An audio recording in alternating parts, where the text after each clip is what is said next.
Então, vamos aqui para o segundo vídeo da lição de número 5 da Escola Bíblica Dominical, né?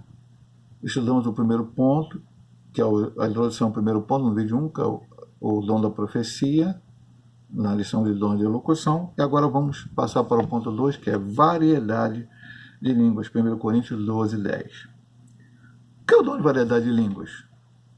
De acordo com o teólogo pentecostal Thomas Rover, o dom de línguas é a habilidade de haver uma língua que o próprio falante não entende.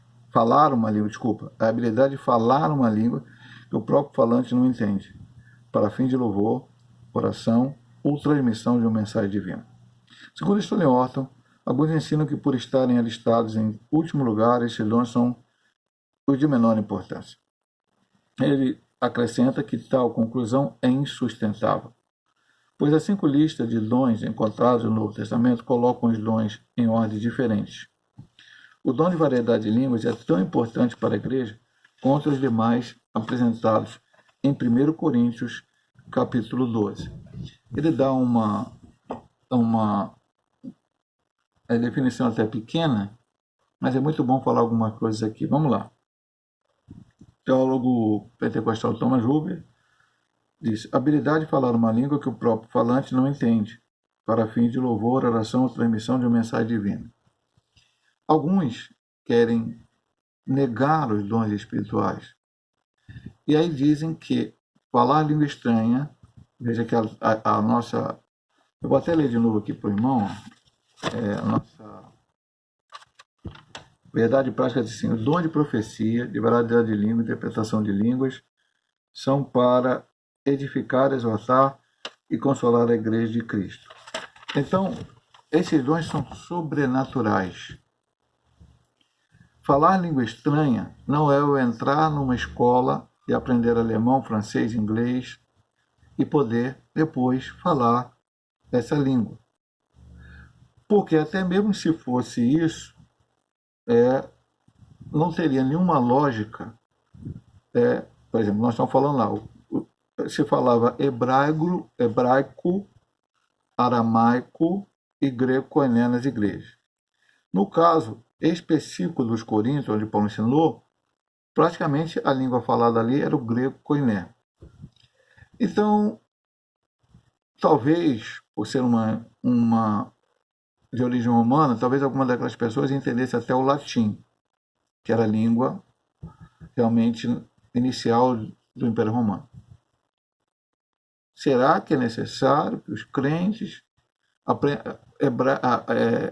ali, gentios, aprendessem uma outra língua, falada em um outro país, entrassem num curso lá, fossem viajar para um país lá, não sei, naquela época não tinha curso, né? E depois voltassem e chegassem na igreja, onde ninguém conhecia aquela língua, falassem naquela língua uma mensagem e agora orassem para que alguém pudesse interpretar aquilo que eles aprenderam naturalmente. Aí tinha que orar para quê? Para esse sujeito ir lá para esse país, lá ficar um tempo, aprender a língua, para voltar, para que quando aquele falasse, não, meu alemão, é completamente errada essa ideia. Falar língua estranha não é aprender um outro idioma. Falar língua estranha é sobrenatural. É Deus que nos dá esse dom. E a gente tem que aprender isso aqui. Mensagem para fim de louvor, oração ou transmissão de uma mensagem divina. Alguém disse: esses dons estão listados como os últimos em Paulo, então eles são de menos importância. Não é, meu irmão?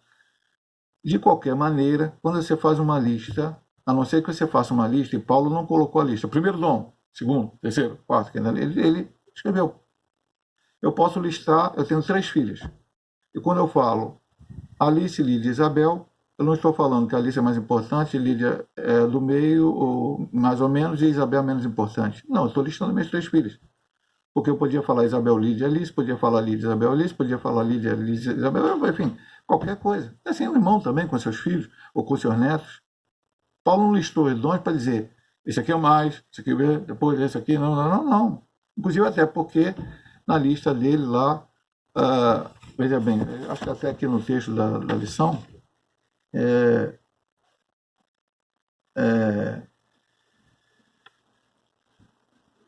ele não começa com a profecia, aonde ele é o dom que ele fala ali aos Coríntios, por causa de uma necessidade local, que era o dom mais importante para eles buscarem.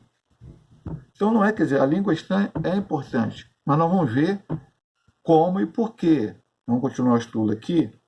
Ele diz aqui no final, é tão importante a igreja quanto demais. Mas por quê? Vamos para o ponto 2.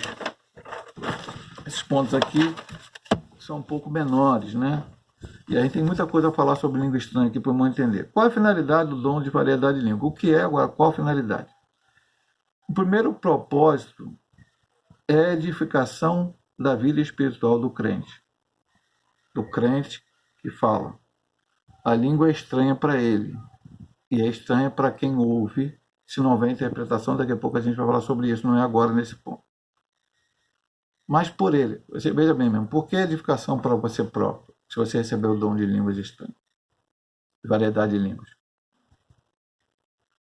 Porque você entende que é Deus te usando.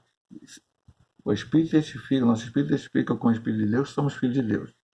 O Espírito do profeta está sujeito ao profeta. Se eu for falar língua estranha, repetir o que alguém falou, está errado. Aí eu não estou edificando a mim mesmo, eu estou sendo igual repetir o que o sujeito falar, eu torço Flamengo, aí eu vou falar, também torço Flamengo, estou repetindo. Não tem nenhum sentimento ali, não tem nada. Então não é, falar língua estranha não é repetir o que os outros falam, daqui a pouco não vou até comentar sobre isso. É algo que veio de Deus. Você sentiu, Deus usou você em língua estranha, então você se edifica. Você cresce, mesmo não entendendo aquela mensagem. Mas você sabe que você está exaltando a Deus. Você até pode ser uma oração, você não está entendendo, mas Deus está entendendo. A Bíblia diz que o Espírito fala com Deus por Romanos lá, por palavras inexprimíveis, né? Inexprimíveis. As línguas, ao contrário da profecia, não edificam ou exortam a igreja. E aí nós vamos comentar aqui sobre isso, entendendo, por irmão entender. Elas são para a devoção espiritual do crente que recebe esse dom. À medida que o servo de Deus fala em línguas estranhas, vai sendo também edificado, pois o Espírito o toca e renova diretamente. Então, a pastor Mazão falou que todos os dons servem para edificação, exortação e consolação da igreja? Sim. Eu entendo o que o autor da lição está querendo falar, mas eu só vou colocar uma coisa, não discordando, mas complementando talvez o que ele fala. A profecia, ela tem que ser julgada pela palavra. Então, existe uma situação para a profecia. Os outros dons, também a igreja precisa ter a palavra sabedoria. Nem todo mundo que fala é palavra sabedoria. Então tem que ser um entendimento, ali, um discernimento para entender isso. Mas o único dom que ele está atrelado ao outro é falar língua estranha, que você não conhece, e ela ser interpretada, que nós vamos estudar no ponto seguinte, por alguém que não conhece essa língua também, mas milagrosamente, por Deus, é dado o dom. E você fala uma língua que não conheceu, que não estudou, o outro que não estudou também interpreta essa língua. Isso equivale à profecia, porque aí vai ter uma mensagem para a igreja. Então, juntando, eu falar língua estranha, se eu falar língua estranha, sem que haja quem interprete, eu só estou edificando a mim mesmo. Então, eu não consigo exortar, consolar e edificar a igreja, porque não tem. Mas Paulo diz, e isso aqui ele não chegou a comentar muito bem isso aqui no ponto, talvez comente no outro ponto da interpretação de língua. Quem fala língua estranha, então Deus me deu o dom de línguas estranhas. Até vou fazer um comentário antes, mas para até entender. O dom, a língua como sinal, quando o crente é batizado com o Espírito Santo, ele fala língua estranha. Falou naquele dia, quer dizer que ele vai falar língua estranha o resto da sua vida? Não. Pode ser que sim, pode ser que não. Como pode ser que sim, pode ser que não, pastor? Se ele recebeu o dom de línguas. Se ele recebeu o dom de línguas, ele vai falar outras vezes e vai ser edificado por isso. Se ele não receber o dom de línguas, ele nunca mais vai falar língua estranha na sua vida. Ah, pastor, então ele não vai ser um crente menor, porque foi baseado. Não, ele pode ter o dom de profecia e não ter o dom de línguas. Ele pode ter o dom de discernimento de espírito e não ter o dom de línguas. Não há uma situação que todo crente batizado pelo Espírito Santo tem o dom de línguas. Esse é um erro que nós pentecostais cometemos. Principalmente no dia de hoje. Ele vai falar da atualidade do dom no outro ponto, mas é achar que todo crente pentecostal batizado com o Espírito Santo tem que falar línguas publicamente, e para ser considerado realmente um crente batizado com o Espírito Santo, porque eu posso ser batizado com o Espírito Santo dentro da minha casa, sozinho, e falei língua estranha naquele momento, e nunca mais falar língua estranha na minha vida. Mas as pessoas querem ouvir você falar língua estranha para dizer você é batizado com o Espírito Santo. Se você for batizado, o falecido presbítero Manuel de Souza, que eu sempre cito aqui, ele foi batizado com o Espírito Santo, falou língua estranha no local de trabalho dele. Ele era segurança da Petrobras, estava armado, ele ia começar o seu dia de trabalho, e ali ele foi batizado com o Espírito Santo, falou língua estranha, ele até brincava, né? Não brincava para falar com ele massagou o chão todo lá ali, né? Pisoteou e tal. Bom, pastor, mas alguém ouviu ele falar estranho? Não, ele sabe. Eu não me lembro, não posso nem te afirmar agora se ele falava língua estranha, eu acho que ele também tinha o dom de língua. Então, importante, meu amado irmão, a pessoa são baseadas com o Espírito Santo, você nunca vai ouvir ela falar em línguas. Porque ela falou no dia que foi batizado. Se você não conhecia ele no dia que ele foi batizado, se você não viu o momento que ele foi batizado, você nunca ouvirá ele falar em línguas. Mas ele é batizado com o Espírito Santo, e ele pode não ter recebido. A Bíblia não fala que o dom de línguas é para todos os batizados com o Espírito Santo. O pentecostalismo brasileiro marcou isso. Para ser batizado com o Espírito Santo, tem que falar língua. Ok, tá. Sinal. Agora, dom, não. Então, ele vai falar a língua, ele não vai entender. Se alguém falar junto com ele, né, ou alguém entender o que ele está falando, interpretar, vai ser edificado a igreja. Mas que nós somos edificados, somos. Que nós somos edificados. E aí, entra uma questão importante, por que Paulo escreveu 1 Coríntios 12, 1 Coríntios 14? Nós já falamos isso, eu até recentemente preguei na igreja. A igreja de Corinto é uma igreja problemática, a lição fala isso. Então eles tiveram problema lá de rivalidade, um dizendo que era de Paulo, outro de Pedro, de Apolo, outro de Cristo, estava todo mundo errado. Eles tiveram problema com a ceia, tiveram problema com a ressurreição. Tinha várias dificuldades. Por isso Paulo escreveu essa carta, uma das mais longas que ele escreveu. O 1 Coríntios tem 16 capítulos, assim como Romanos tem 16, mas a igreja de Corinto precisava mais de orientação. E inclusive sobre o batismo com o Espírito Santo, parece que os dons espirituais não estavam sendo bem utilizados. Então acontece. Aí ele fala, não tem que falar língua estranha alto. Não, pastor, não. Se você está ali na igreja, estou na igreja, Deus me batiza com o Espírito Santo, aí eu vou falar língua estranha alto. E você vai ouvir eu falar língua estranha alto. Ok?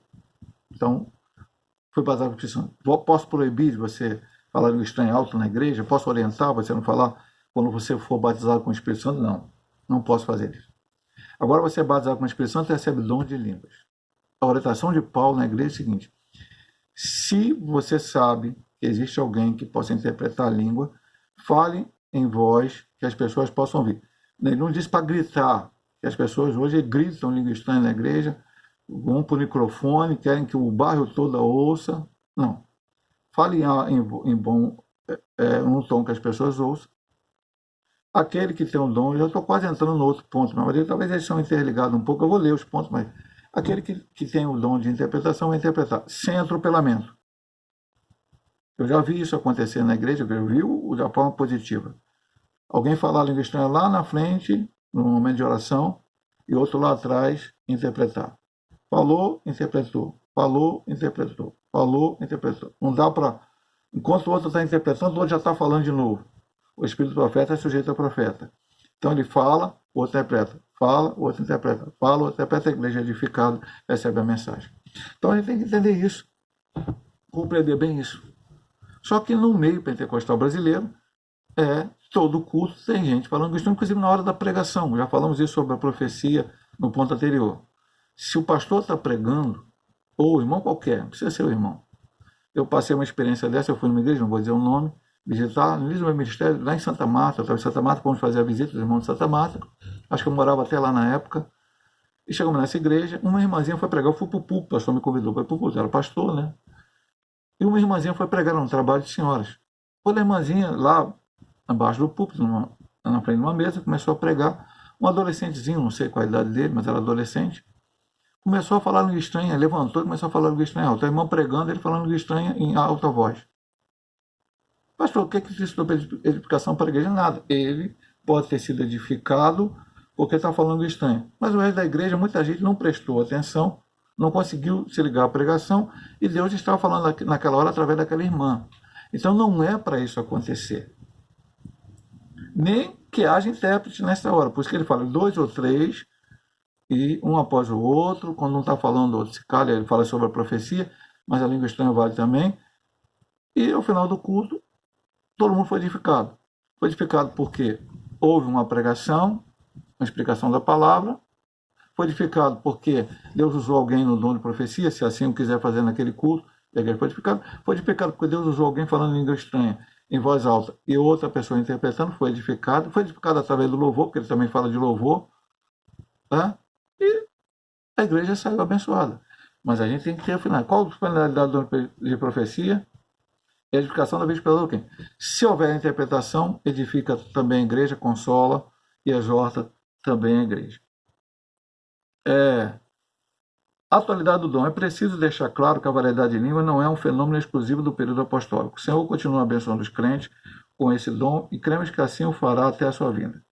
No dia de Pentecostes, todos os crentes reunidos no cenáculo foram batizados com o Espírito Santo e falaram noutras línguas pelo Espírito. É um dom tão útil à vida pessoal do crente em nossos dias quanto foi no dia da igreja primitiva. Então não vou nem me apegar muito a esse ponto, a gente já quase falou.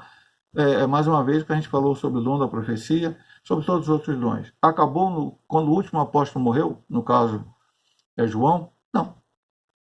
Temos relatos em toda a história da igreja, momentos de avivamento em que houve a manifestação de dons espirituais.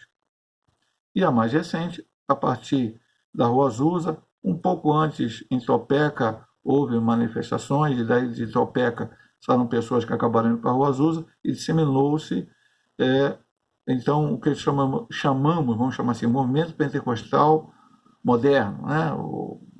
Foi em 1900 eu não me lembro agora, acho que 1906, não me lembro, talvez eu esteja errado na Rua Azusa.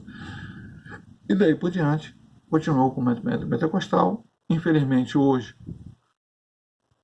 com muitos desvios doutrinários, por isso nós estamos aprendendo, porque estamos estudando aqui. Por que Paulo escreveu o capítulo 12, capítulo 14 e 14? Porque a igreja de Corinto estava deturpando isso. E agora nós temos que estudar no século XXI, porque os crentes estão deturpando mais do que a igreja de Corinto. Hoje, mais do que a igreja de Corinto, o uso dos dons espirituais não está sendo realizado como a Bíblia manda que seja realizado. Por isso estamos estudando. Então vamos para agora a interpretação de línguas. Definição do dom. Thomas Rover, novamente o mesmo teólogo, ensina que a interpretação das línguas é a habilidade de interpretar no próprio vernáculo aquilo que foi pronunciado em línguas.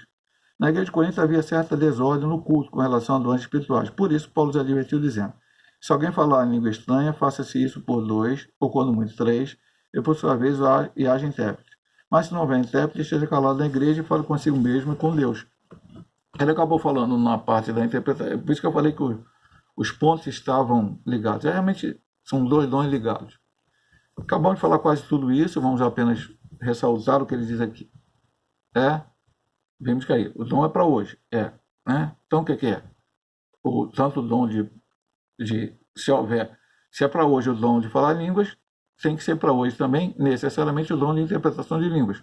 Porque o de línguas estranhas somente vai edificar o crente em si. Os 2 juntos vão edificar a igreja. Então, é necessário. O que é? É estudar uma língua estranha para poder interpretar, estudar todos o vocabulário do mundo? Não. Deus pode usar uma língua que não existe em país nenhum. Há muitos relatos na obra pentecostal, na história do pentecostalismo, tanto de uma parte como de outra. Pessoas falar em língua conhecida, ou pelo menos a pessoa entender, e pessoas falar em língua que foi pesquisado, Eu tenho um livro, eles falam em outras línguas. E um jornalista foi pesquisar o movimento pentecostal, entrevistou pessoas, falou com pessoas, conversou com pessoas, gravou pessoas, na época era gravador, né? Não era nada desse sistema todo moderno de hoje, aquele gravador, né, antigo, e levou para alguns relatos, não tem nada similar em nenhum. Sempre quando estudaram isso, entenderam o seguinte: não há similaridade com nenhuma língua conhecida aqui no mundo, mas existe uma similaridade no sentido de entender que é a língua, existe vamos dizer assim, não sei nem explicar direito, mas os especialistas linguistas que ouviram aquelas gravações entenderam que não era alguma coisa aleatória falada, né? Embora não pudesse entender, não pudesse traduzir, não pudesse fazer nada, porque não havia. Então não adianta dizer que eu vou estudar para interpretar o que o outro falou, não. É sobrenatural, é vinda de Deus. Alguém fala língua estranha, Deus os outros, como falamos no ponto anterior, sem atropelamento, um está falando, quando termina de falar o outro interpreta, o outro volta a falar e outro interpreta, o outro volta a falar e interpreta. Quantas vezes for que Deus queira fazer, que assim seja, e a igreja será edificada. Aí ele fala mais uma vez, então Paulo adverte aqui, eu vou repetir para você. Se alguém fala língua estranha, faça-se por dois, ou quando muito três, e por sua vez haja intérprete. Ah, pastor, mas a igreja de Corinto tinha 100 membros, sei lá, ele não sabe quanto tem. E agora nós temos uma igreja com 5.000 pessoas, a igreja grande é pentecostal, até mais. Mas, irmão, concordo com você. Mas o tempo de culto era o mesmo. As coisas que tinham acontecido no culto eram o mesmo. Talvez lá fosse até maior. Paulo certa vez pregou e parou a madrugada pregando, até o Eutico acaba caindo lá do lugar, morre e depois o Paulo ressuscita. Então, não quer dizer, hoje talvez nós cultamos a Deus menos tempo do que eles cultavam naquele tempo. Não importa que seja 10, 20, 30, 50, 100, e 2 ou 3 que ele está falando, é a necessidade de que por exemplo, você imagina num culto pentecostal 1.000 pessoas falando língua estranha ao mesmo tempo. Aí eu te pergunto, vamos lá. Simples assim. Se fosse língua conhecida, nós estamos reunidos aqui, todo mundo fala português. Estamos reunidos aqui, seja quantas pessoas for, não vou citar não. Aí um começa a falar italiano, aprendeu, estudou italiano. Outro, mas eu não sei italiano, a maioria das pessoas não sabe, só aquela pessoa, vamos dizer, só aquela pessoa sabe italiano e outra pessoa que está ali também sabe italiano. Então, que sabe italiano vai poder traduzir para o português. Mas outro começa a falar espanhol lá, e também só tem ele, um outro que sabe. Outro começa a falar alemão, e outro sabe árabe, outro sabe. Mesmo que aquele que falou italiano, o outro interpretou, ao mesmo tempo, o outro falando espanhol, o outro interpretando, o outro falando. Não vai haver um momento em que eu possa entender qualquer uma das mensagens, porque vai misturar tudo. Então, a mesma coisa, meu amado irmão. Paulo disse isso porque, pastor, é pecado, eu vou para o inferno porque eu falei língua estranha alto na hora do culto. Não, não é nada disso. É apenas que você está sendo edificado, a igreja não. E o propósito da língua dos dons é servir o outro. Deus está falando porque ele quer falar não com você, não. Ele quer falar com você, com outro irmãozinho, com outra irmãzinha, com a igreja toda. Então, eu tenho que orar para que interprete e entender. Eu estou falando língua estranha. Não há ninguém que interprete, eu me calo e falo baixo. Há quem interprete? Interpreta. Aí o outro, Deus quer usar a língua estranha também. Acabou aquele momento que um falou e o outro interpretou, aquele outro vai falar. Agora fala todo mundo atropelado na mesma hora, só você vai ser edificado. A igreja não. E pede-se o propósito, porque Deus te bateu com a Espírito Santo, porque Deus deu o seu dom. Deus deu dons. A diferença entre o dom de interpretação e o de profecia, embora haja semelhantes, são dons distintos. O dom da interpretação de línguas necessita de outra pessoa, também capacitada pelo Espírito Santo, para que interprete a mensagem à igreja seja edificada. Do contrário, os crentes ficarão sem entender nada. Então, no caso da profecia, não existe a necessidade de um intérprete. Estevão Ângelo de Souza defendeu nessa questão quando disse: não haverá interpretação se não houver quem fale em línguas estranhas, ao passo que a profecia não depende de outro dom. Então entendemos isso também, não estamos discordando aqui do doutor. A língua estranha sozinha, ela não vai edificar. Ela interpretada vai ser. E ninguém vai interpretar uma coisa que só vai ter quem interprete se houver quem fale. Deus pode me dar até o dom de interpretação de línguas. Eu tenho, vamos dizer, na igreja. Vamos dizer que eu tenho. Mas se naquele culto ninguém falou língua estranha, como é que eu vou interpretar? Então tem que ter alguém que fale para que o outro interprete. Quando isso acontece, a mensagem vai equivaler, entre aspas, né, vamos colocar assim, a profecia, porque a igreja será edificada porque ela vai entender a mensagem. Então é necessário que alguém fale língua e o outro interprete. Mas a profecia não precisa que ninguém interprete. A profecia ela será julgada. Mas julgada o dom profético à base da palavra de Deus. Conhecimento bíblico e também o dom de discernimento de espírito, se assim houver no meio da igreja. Vamos para a conclusão. Ainda que haja muitas pessoas em diversas igrejas que não aceitem a atualidade do batismo com o Espírito Santo e os dons espirituais, os chamados cessacionistas, Deus continua abençoando os crentes com suas dádivas. Portanto, não podemos desprezar o dom de profecia, de falar em línguas estranhas ou de interpretá-los. Porém, façamos tudo conforme a Bíblia, com sabedoria, decência e ordem. Agindo dessa forma, Deus usará os seus filhos para que sejam portadores das manifestações gloriosas dos céus. Então, é somente uma conclusão, somente não, né? É lógico que a conclusão é importante. Tem gente que não crê, nós pentecostais cremos, mas precisamos buscar o batismo com o Espírito Santo, buscar os dons e pedir para que Deus nos use conforme a sua vontade, jamais a nossa vontade. Que seja para o que for útil, para a edificação, consolação e exortação da igreja, para que o nome de Deus seja glorificado, jamais o nosso nome. Portanto, esse status, por exemplo, né? Fulano e tal é o profeta da igreja. Aí aquela pessoa passa a ser considerada mais crente que todo mundo. Não, meu marido. Fulano fala língua estranha, portanto ele é... Não, meu marido, nada disso. O nome que tem que ser exaltado é o nome de Cristo Jesus. O nome que tem que ser exaltado é o nome do Senhor. É por isso que estamos aprendendo isto. Aprendendo para não buscar os dons, aprendendo para fugir, com medo que a manifestação dos dons traga problema da igreja. Não. Aprendendo para buscá-los. Temos que ter responsabilidade, meu amado irmão. Temos que ter, tudo na vida a gente vai aprender. Algumas pessoas podem ter medo de fazer alguma coisa. No ambiente de trabalho, até no ambiente familiar. Mas que se elas forem bem ensinadas e elas então fizerem da forma correta, elas vão ver que aquilo vai funcionar para o bem-estar, seja no trabalho, seja para a sua comunidade, para a sua família. Então acontece isso na vida do homem. A vida do homem tem medo, né? Mas espiritualmente nós temos que entregar a nossa vida a Deus. Eu tenho que pedir para Deus usar, inclusive não só nos dons. Eu sou um pastor e prego a palavra. Então ora a Deus para que toda vez que eu pregue, pastor, a pregação que o senhor faz na igreja, o senhor sendo usado sobrenaturalmente por Deus, Deus nos usa. Mas, meu amado, não nessa qualificação de dons espirituais. A mensagem tem que ser pregada. E você, muitas vezes, já prega, lógico, um quê do Espírito, e mais importante do Espírito. Mas você também leu a Bíblia, você também estudou, você também aprendeu. A manifestação dos dons não tem nada de aprendizado. Eu não aprendo a palavra da sabedoria, eu não aprendo a palavra da ciência, eu não aprendo como discernir espírito, não tenho escola que ensine isso, não tenho escola que ensina o dom de profecia. Eu aprendo como usar, mas Deus vai fazer como Ele quer. Então ore, peça a Deus para que te use e o nome de Deus seja glorificado. Se Deus assim nos permitir, estaremos estudando domingo que vem a primeira lição sobre os dons ministeriais, o ministério de apóstolo. Deus abençoe nossos amados irmãos em nome de Jesus.